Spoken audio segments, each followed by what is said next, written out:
I look back and I'm like, what an embarrassment, man. What a silly guy I was at that point. But it was a pivotal time where I was coming from undergrad where I felt like I could kind of skate by. And then I went to optometry school and it helped me reset and refocus. Like, you need to take this seriously. You need to work hard. You need to be professional. And I'll never forget that. Hey there, it's Dr. Ryan Corte, and I'm looking for North Carolina licensed optometrists or those interested in becoming licensed in the state of North Carolina to join my team. If that's you or somebody you know, reach out to me on social media or email me at ryan.court1@gmail.com. Now, enjoy today's episode. Today's guest is another unique optometrist. He's an accomplished leader in optometry with a remarkable blend of clinical expertise and the entrepreneurial spirit. He's a nationally recognized speaker with special interest in contact lenses and dry eye disease. His leadership roles, notably as the current president of the Mountain District Optometry Society, highlight his commitment to advancing the field of optometry. He's a co-owner and optometrist of North Lake Eye. Please welcome Dr. Ryan Corte. Ryan, welcome. Thank you, Ankit. I really appreciate you having me. And as I mentioned prior to hitting record, I love the podcast so far. You've done a great job. Awesome. Thank you. Your check's in the mail. So I appreciate the compliment. A lot of them will get you everywhere. No, just kidding. But let's jump into the first question, right? Like I like to ask everyone, what was the most important thing that helped you build your empire? Yeah, so full transparency, I didn't really jump into optometry to build an empire. The biggest thing is being patient with the process. In school, you're learning about clinical care. You're learning about how to become the best possible optometrist to serve patients' eye health and vision care needs. And of course, during that process, you learn about ownership, you learn about being an associate. But what you really don't understand is the big picture, what that looks like getting out. And I've had a business background. I went to undergrad at Michigan State and actually was majoring in business prior to switching over to graduate in 4 years instead of 5. So I've always been interested in, how practice works. And so when I came out, I did my residency at the Illinois College of Optometry in primary care and ocular disease. And I was always looking to practice in North Carolina. And so when I landed down there, I ended up at 2 different private practices and was learning through the experience of being an associate and trying to help build their practices, but also being patient with, what do I do? Do I buy into a practice? Do I start cold? Do I, go and take on a sublease? What do I do? And what ended up happening was I shifted gears from those 2 practices and kind of shifted over to one primary practice that I was at. And I, had the conversation with the owners about potential buy-in and what that would look like. And prior to even really getting things evaluated or doing anything, I got a call from my now business partner, Dr. Rachel Rubel. And it was essentially like, hey, there's a sublease location opening up. It's a LensCrafter sublease. And the doctor's not selling. He's kind of just walking away. It has 30 years of book of business, and we can step right in and get the ball rolling. And I was hesitant, right? Because I didn't really know anything about partnering with corporate optometry. It's not really spoken highly about during optometry school. And so I didn't even know what a sublease really was, at least the full capacity. I just thought it was either you're in a private office or you're in a corporate office. But I took that leap of faith after talking to my wife and talking more to my business partner and learning more about it.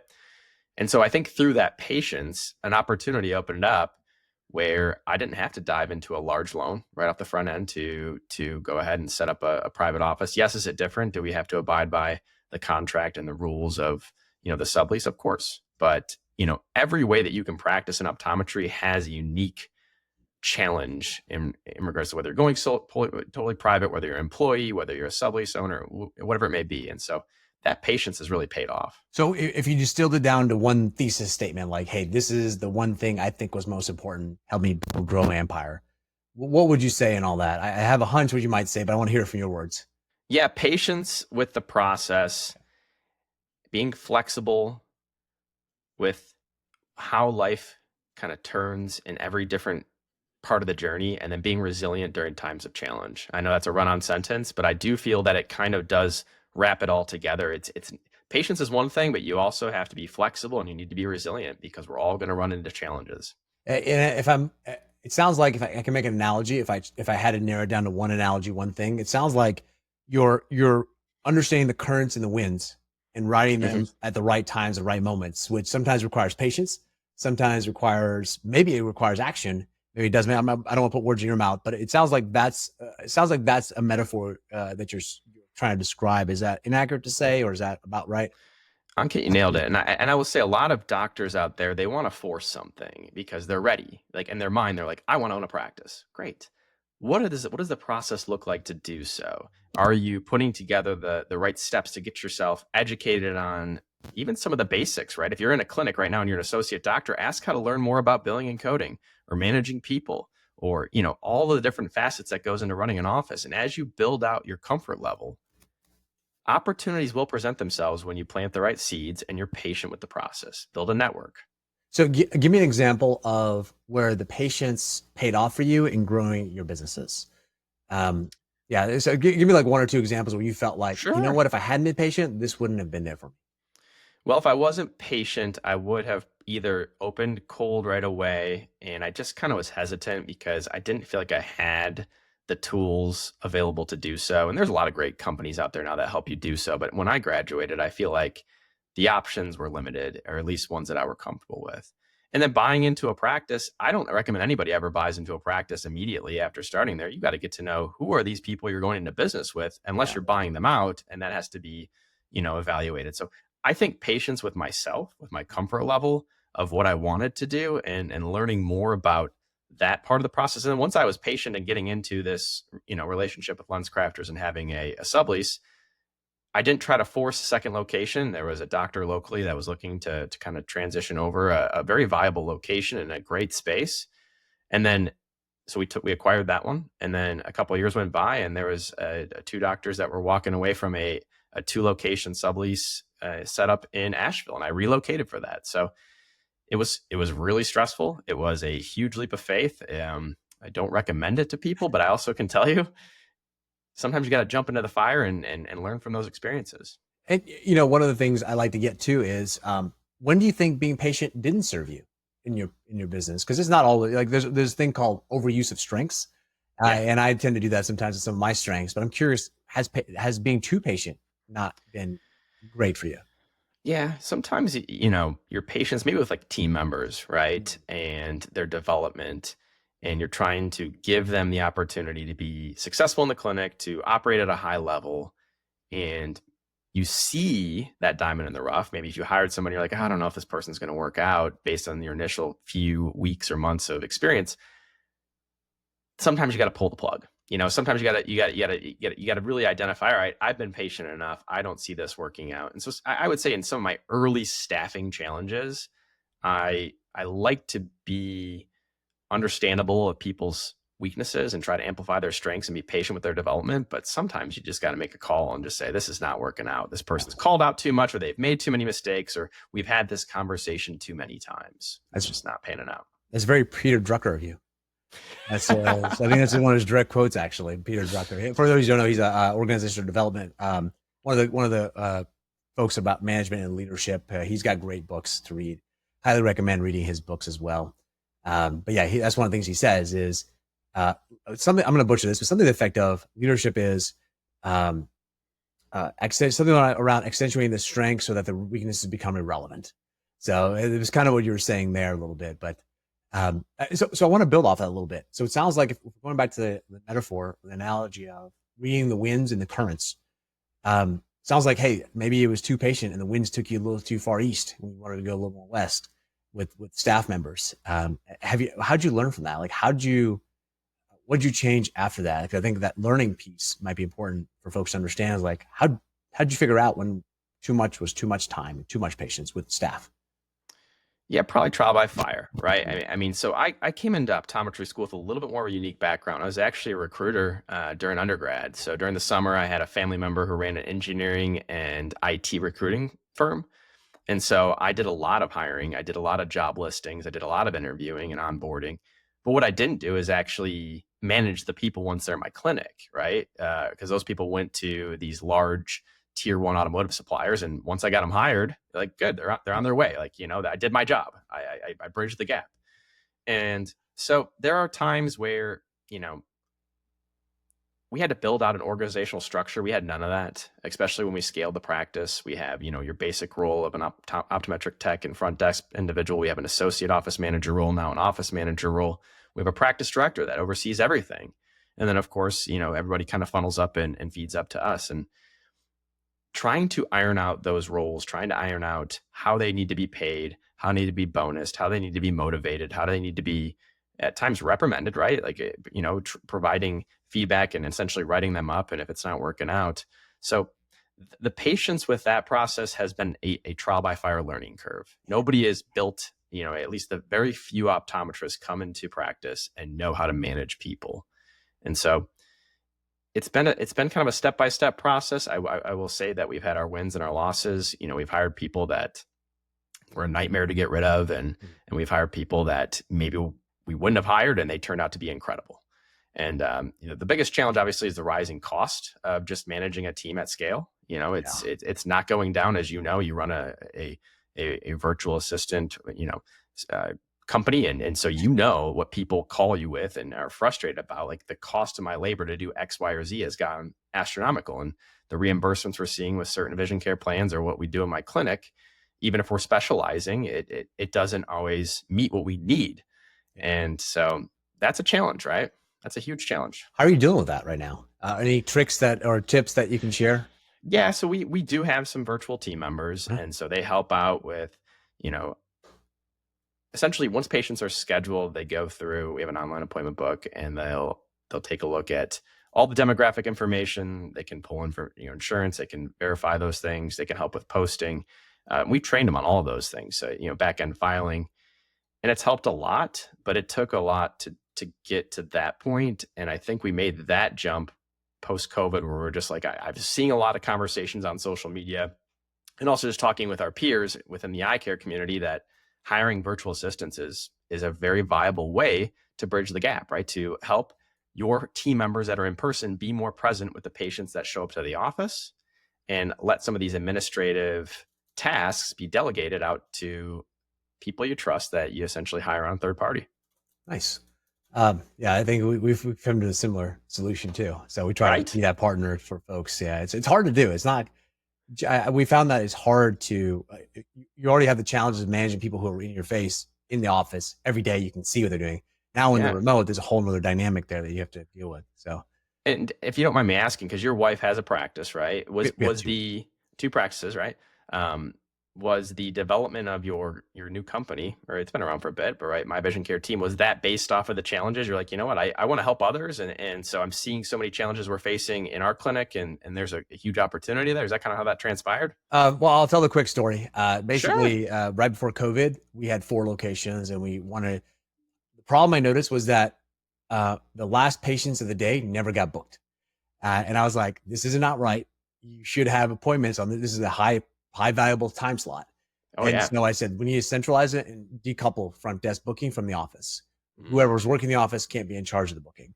So we centralized it, and we had in-office staff relocate to one location, as well as hire remote staff. And then COVID hit, staffing became a challenge, and we just augmented the remote staff. Wow. We got, over the years, we got good at, because hiring, training, firing, developing, there's a whole bunch of nuances and challenges we didn't expect. And people just started asking us for help. And I said, okay. And so enough people asked us, we said, we think we have something here. We're good enough at it. So we started to help other OD offices with it. That's how we got started. That's incredible. And I've heard so many of our peers take the appointment process and have it, done at one centralized space. And I'm evaluating that. I haven't gotten to that point yet, but it's a step in the process. It's a leap of faith. I'm sure it's scary for a lot of people that you talk to, because it's a leap of faith. It can be, yeah. Just similar to what you did with when you took a leap of faith when you had your first lease before having to practice it, and then the second one. It's always a leap of faith when you start something new. But there's if you ever read the concept around the flywheel, firing BBs before you fire cannons and rockets, that's kind of what we do. We've kind of started off like, well, let's test it, see if this works, test it, see if it works. Even with clients who are hesitant, we're like, hey, why don't we just run a pilot, see if you like it? Why don't you secret shop couple of our clients, or secret shop us? What do you think about it? So it kind of eases people into that transition. They get to feel and see it. Similar with staff, right? When we interview staff, we were like, hey, this is what the role looks like, and you can shadow us for a couple of hours, and here are the values. So it's interesting you mentioned, like, how do you know when is too much is too much? What we say is we have our values in our office, which we call care, curiosity, always on stage, relentless, and elevate. If someone breaks any of those 4 values, it's a non-negotiable. right? But the other part, do they understand the job? Do they want it? Do they have the capacity for it? If and this is by the way, this is from Traction at EOS. But if they're trying, but they don't quite have the skills now, we'll work with them as long as they have the values. If they don't have the values, even if they're good at the job, we still like no, this isn't going to work. Absolutely. I love that. That's huge. Yeah. So tell me a little bit about some things you ran into that you didn't expect when you went from one to two, maybe beyond that. Yeah, when you go from one to two, especially if you're the provider that's mostly in the clinic, now you have to trust in your management, your delegation. You can't be everywhere. So you have to build out a system. And that is a challenge in itself, because if one office doesn't follow protocol to the other office, you're always trying to refine things. At least I'm always trying to refine things so we have strong policy, procedure, and operational protocols. It's very important to me because I want a patient that shows up at practice A to have the same experience as practice B. Yes, I can't control the individuals that work them up and the doctors that see them, but the system, right? The actual check-in process, everything that we do prior to the patient coming to the clinic. We have a digital intake form. We grab all their insurance. So what people are doing post-COVID more and more, but even pre-COVID, but COVID amplified that, right? Because nobody wanted to touch any paperwork or things when they showed up. And so that was definitely a learning experience. And then going from 2 to 4 was even more crazy, because I had relocated to an area and I was able to find a great doctor. She's still with us today. And I was bouncing between offices midday. So I'd start patient care at one office, work a half day, go to the other one. And until we were able to recruit, hire, and onboard the appropriate doctors. It wasn't like I was able to hire doctors prior to relocating out there. I had to relocate out there to be the doctor and also start the business up. And so that was extremely challenging. And North Carolina in itself, hiring doctors is hard. North Carolina is extra hard. So. I've heard. I have friends in North Carolina who, without getting too much into politics, the approval process is a little more rigorous than other states, is what I hear. There's a challenge. Yeah, there's a challenge. And it's one of the most, if not the most challenging state to get a license in. So I'm curious, how do you deal with that? Like, you see a lot of big companies just go remote eye exams. I don't know if that's legal in North Carolina. It is in Georgia. So we see that here, but I don't know, do you see that, or how are you dealing with it? Yeah, we see it. And I would always rather have an in-person doctor. So we have never implemented it. Do we have the technology to do so? Yeah, we do. But we haven't really shared it out. We haven't tested it out, because I would much rather have the doctor there in person. Now, I'm also not apprehensive long-term to technological advancements that would allow us to provide remote optometric care with the right systems in place. And so if I had a certified ophthalmic tech who was just a rock star at collecting data and getting everything there, and we had perfect internet speed and the right systems to remote in and do so, I would be more open to it. But we have a few limitations state law wise that it's not even, the juice isn't worth the squeeze there. So recruiting, I'm always recruiting. I'm always trying to find the right people to join our team for the short term, for the long term, whether it's part-time, whether it's full-time. And that's kind of the hat that I wear in the practice, is always be recruiting. And it's not just for doctors, but it's also for the right people for the team to help build out your staff, because things happen. As you know, you may have an incredible staff member and then a couple of years go by and something happens. They have to relocate or they quit for another job, or, there's a laundry list of reasons why you're going to always have to be recruiting and rebuilding. And so if you have a strong system in place, it's very impactful. Yeah, absolutely. And, it's interesting because you're one of the few doctors who had a different career and focused on business prior to getting the multi ownership. How do you think that helped you? More importantly, I'm more curious about the second part of this question. What do you think might have set you back, or was not an advantage to have that? Was there anything that was like, well, I was told this, and I didn't see that. It was different in our industry, and I didn't take that into account, or something like that? Where did you find the standard business school type education not as helpful? Yeah, I probably got into my sophomore to junior. It was right transitioning from sophomore to junior year where I shifted from a business major at Michigan State to a nutritional science major. So a lot of the core classes that I was taking, they're the fundamental foundational pieces. I wouldn't say I was an expert by any means. I was just somebody going through the process of getting a business degree. The recruiting job that I took and did for 4 summers was extremely impactful. Just understanding the nuances of hiring and firing, and the need to, how long it takes sometimes to find the right person, and how expensive that process can really be, especially if you find the right person. sometimes I see doctors go into these conversations like, well, they want a little bit more money. Well, yeah, are you doing annual assessments to retain talent, right? Is it worth it to pay somebody a little bit more and retain them over time instead of being firm on what you're comfortable with and then spending all that time, energy, and effort, and the time is the greatest asset we all have, to go and find somebody new. So you have to have those conversations internally. What I didn't expect is just what I was geared for, what I was recruiting for was professionals in a different vertical. So recruiting optometrists and also finding support staff members, whether it's a manager, managerial role, or an entry level role, you're just talking and working with people of different backgrounds and educational levels a lot of times. And so that piece in itself, recruiting and people management, will always be hard, but you need to understand who are you recruiting and what can you get out of them based off of maybe what you're offering. Yeah, now you've seen both sides of the coin, right? You know what it takes in the office and you know what it takes on the recruiting side. Maybe there's a future there for you too. Another possibly. Yeah, who knows? There's definitely demand. So I know. So let's talk about Greenfield, Future State. How many locations do you have now? We have 4 locations. So 2 in North Charlotte and 2 in Asheville, North Carolina. Let's say you had to triple that, and that was your goal. That's your BHAG for the next 5 years. Let's talk us through the process that you would go to do that. Like, I want to hear your thought process and how you think about that challenge as you grow your empire. Sure. I would never take on 2 locations or more than 1 location at a time, first and foremost, ever again. I don't think that it's especially in the state of having the appropriate doctor coverage and staff build out. I would do it 1 at a time. It would be intentional. You'd have a business plan prior. And I had a business plan prior to doing the 2 location acquisition, but slow and steady, making sure that you get everything up and running before you do the next location. For me right now, with the business relationship I have with LensCrafters, it's subject to doing so adjacent to their location. Could I go and partner with other, corporations that have sublease spaces? Absolutely, I could. Could I go and, open up my own private office and try to scale that? Yeah, but it'd be a conflict of interest for LensCrafters long term. But, the structure that I have aside of the business model, 1 location at a time, being patient with the process, making sure you cross your T's and dot your I's, have the right people in place, have the right systems in place. And then once you feel like that makes sense, start researching the next opportunity.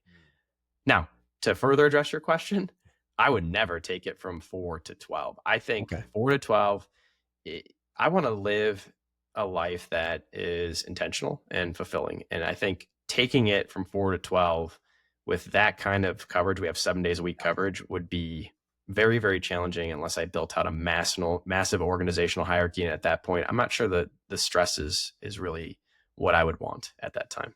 And I say that now, like, of course I want to scale and grow a little bit more, but man, 3Xing, 4Xing, that to me right now is overwhelming. Yeah. Ask me in 5-10 years, but that's overwhelming. What would be something that you're looking forward to in the future with the field, your practice? What is something you're looking forward to? I'm excited to see how optometry continues to evolve. So when I first decided to become an optometrist and I look at the profession now, the technological advancements that we have in place and the way that we can provide care is different, right? There's a lot of innovation in the world of technology, whether it's diagnostic equipment, whether it's teleoptometry, whether it's, how we partner with third parties and how we partner with, different professionals in our space. I feel that we need to continue to own that we are the primary eye care providers in the healthcare space because there's such a need and demand. And, the number of ophthalmologists is not keeping up with the overall need for medical eye care. So if we can take care of the primary eye health and medical needs of our patients to a high level before we have to refer, I'm excited to see what that continues to look like, as well as some of the technological advancements that artificial intelligence and, there's just so many cool things that are being researched and studied. What's going to pan out and how is it going to impact our ability to provide patient care? That last point, I'm kind of excited about that too, because I could see a world where optometry becomes more and more primary care, mainly because the cells in the eye, as most folks know, is really sensitive to change. You'll see there first before you see elsewhere.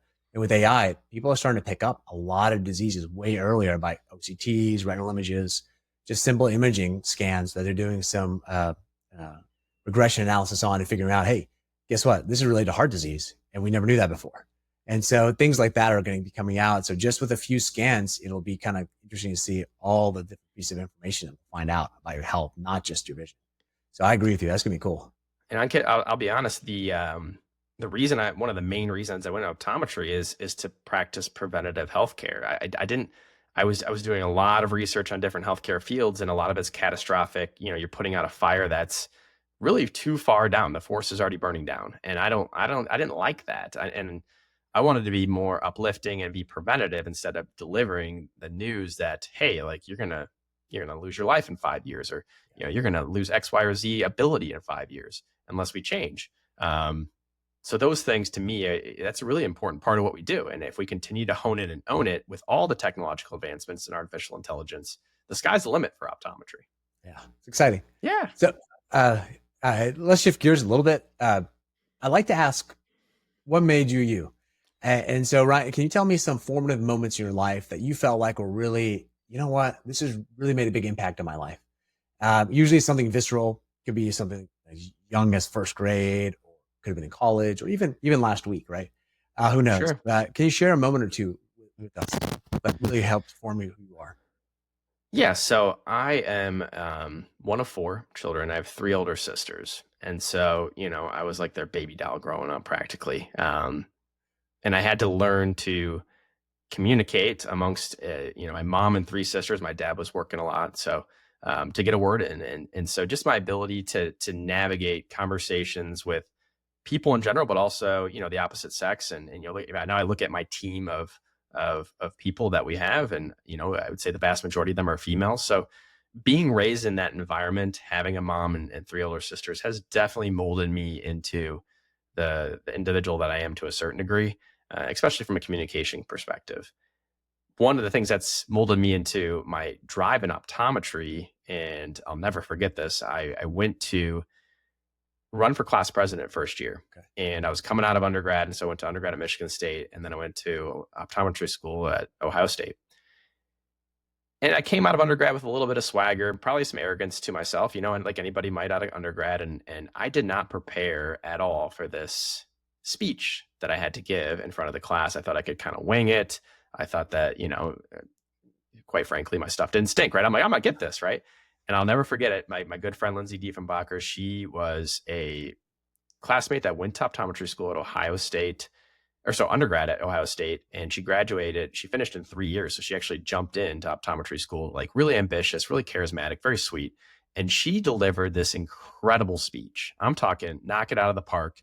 And I had to walk in after her, and I'm like, there is no way in hell that I'm going to influence my classmates to vote for me. And sure enough, I got my butt handed to me. And so when I later got more involved in school, I was part of the American Optometric Student Association, and I was one of the school representatives as trustee elect and then trustee. And I decided to run for the board, which is the executive position. And I made sure that I had evaluated every possible way that I could deliver that speech to the group that we had at that time because of my experience prior. And so it kind of lit a fire in me, losing the election that I had gone through, but also prepped me for future instances, as well as just making sure when you're delivering meaningful information, or you're trying to influence people's decisions, prep beforehand, right? Don't go in blind. If you know that you have something coming up, make sure that you're prepared, that you take the time to analyze what you're going to say, how you're going to say it. And really that has transpired a lot to me. So It's funny.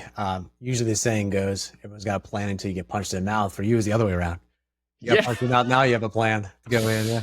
Yeah. I didn't know what I didn't know, man. I was like, gosh, Yeah. why wouldn't they vote for me? I'm awesome. Like I literally, like I look back and I'm like, what an embarrassment, man. What a silly guy I was at that point. But it was a pivotal time where I was coming from undergrad, where I felt like I could kind of skate by.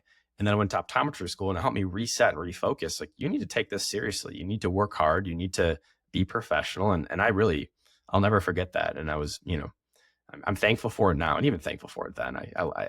Lindsay and I have a great relationship, and I joke with her. I'm like, you kicked my butt in that. You really did. That's fun. That's a good story. So let's do a little time traveling now.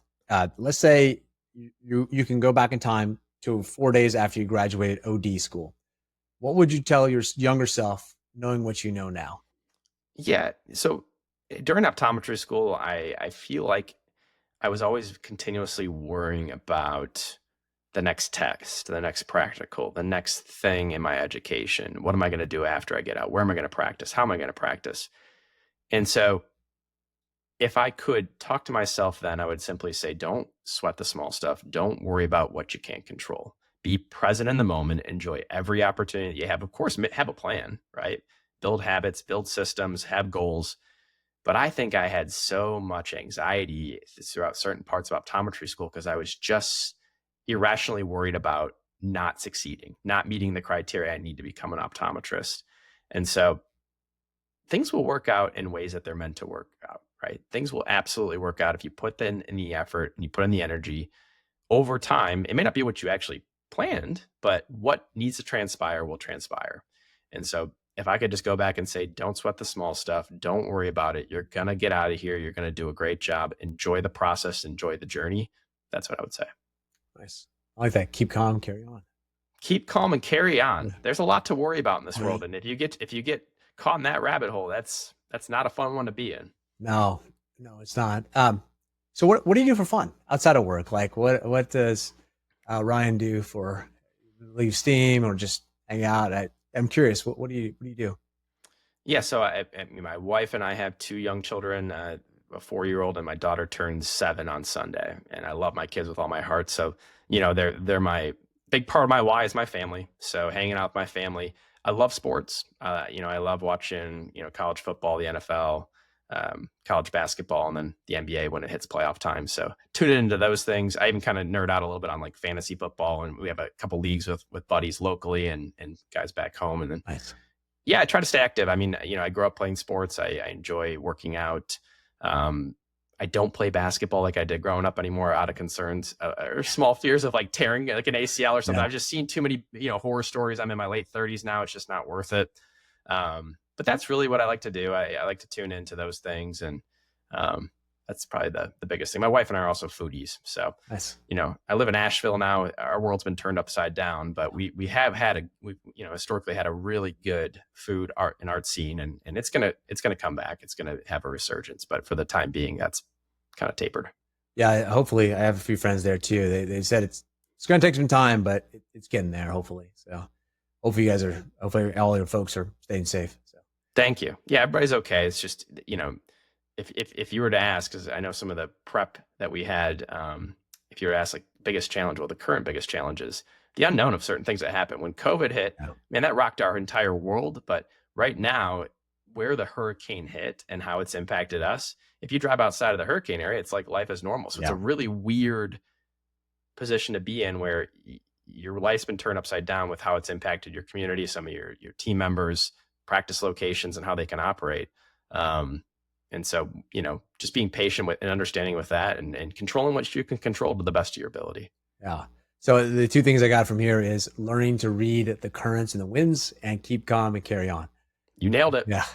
Listen, persistence is absolutely critical if you want to build and scale and grow an empire or just be happy in your professional career, because it's not all rainbows and butterflies. But if you sit there and you just focus on those negatives, I'm an optimist at heart. You're not going to go anywhere if you just focus on the negative and complain about it.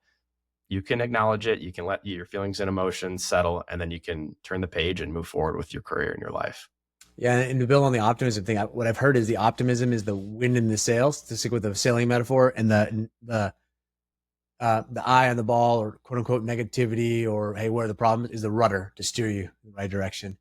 You nailed it. Yeah, you nailed it. I love that analogy, man. I've never heard that analogy, and I'm gonna definitely keep that one in my back pocket. That's a great analogy. Yeah. I figured I'd stick with the boat metaphor. So yeah. So where can people find you if they want to reach out to you? Yeah, so it's pretty easy to get a hold of me. I'm active on LinkedIn under just Ryan Corte, and then my social media handle is Ryan Reflects. So I like to share a lot of positive and inspirational content. More so now aligned just to optometrists and how they can be successful in their journey. And as I referenced to you earlier, in 2025, I anticipate launching a podcast, and just inspired by people like you and people that are making a difference in our profession. And I feel like it's something that if anybody wants to reach out and connect with me on social or via LinkedIn, I'm more than happy to do so. Great. Well, thank you again, Dr. Ryan Corte. Thanks for being on the show. Hey, thank you for having me. It was a pleasure, and it was a great time chatting. Yeah. And thank you, audience. If you learned something, laugh, please like and share with your friends, either the YouTube videos or the podcast. Thank you again, Ryan. And this has been another great episode of Optometrists Building Empires.